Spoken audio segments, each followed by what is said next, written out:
There is uproar in Greece after a police officer fired shots into the air during a protest in Athens. In exclusive footage obtained by CGTN, scuffles broke out on Wednesday between police and demonstrators protesting outside a university. The group used bins as barricades and set some of them on fire. When a passing police car was attacked with what appeared to be stones, one of the officers pulled out a gun and shot 4 times into the air. And our correspondent Evangelo Sipsats is in Athens. Evangelo, good to see you. So what's the fallout? Well, there has been intense confrontation between the police, the government, and opposition parties. And that is because of the incident that took place on Wednesday of that police officer pulling out his gun and shooting 4 shots into the air, trying to scare away the protesters that attacked him.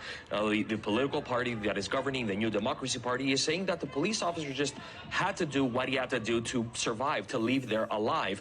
Now, the opposition party of Syriza is saying that that is not the case, that a police officer should not put out his gun that easy, and especially in the center of the Greek capital with hundreds of people around. This has been going on for quite a long time now. Since the moment of the incident, this debate continues to go on, and until now that we're speaking, there is still debate between those political parties and even questions in the parliament. Now, 2 more questions are being raised: is why was the police officer there when there was clearly orders for them not to be there? And why did he use his gun that easily? Now, that police officer, there has been criminal charges against that officer for using his firearm and using unnecessary shooting.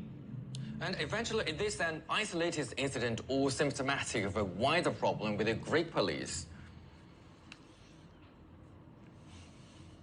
Unfortunately, it's not. Just last December, we covered extensive riots, about a week of riots here in the Greek capital because of a shooting of a police officer killing a 16-year-old boy from the Roma community. Now, before that, at the same university, at the economics university that the incident took place yesterday, another police officer pulled out his gun and threatened protesters when he was being attacked. A number of police officers have pulled out their guns during protests during the austerity measures, but also the significant one in 2008 when a police officer pulled out his gun and killed a 15-year-old boy in the Exarchia neighborhood, which later on sparked a number of protests across the nation. All this has been taking place, and it's unfortunately becoming a common thing. That's what the Syriza party is saying. And now they're re-evaluating of how these police officers will doing their training at police academy. Thank you very much. That is our correspondent.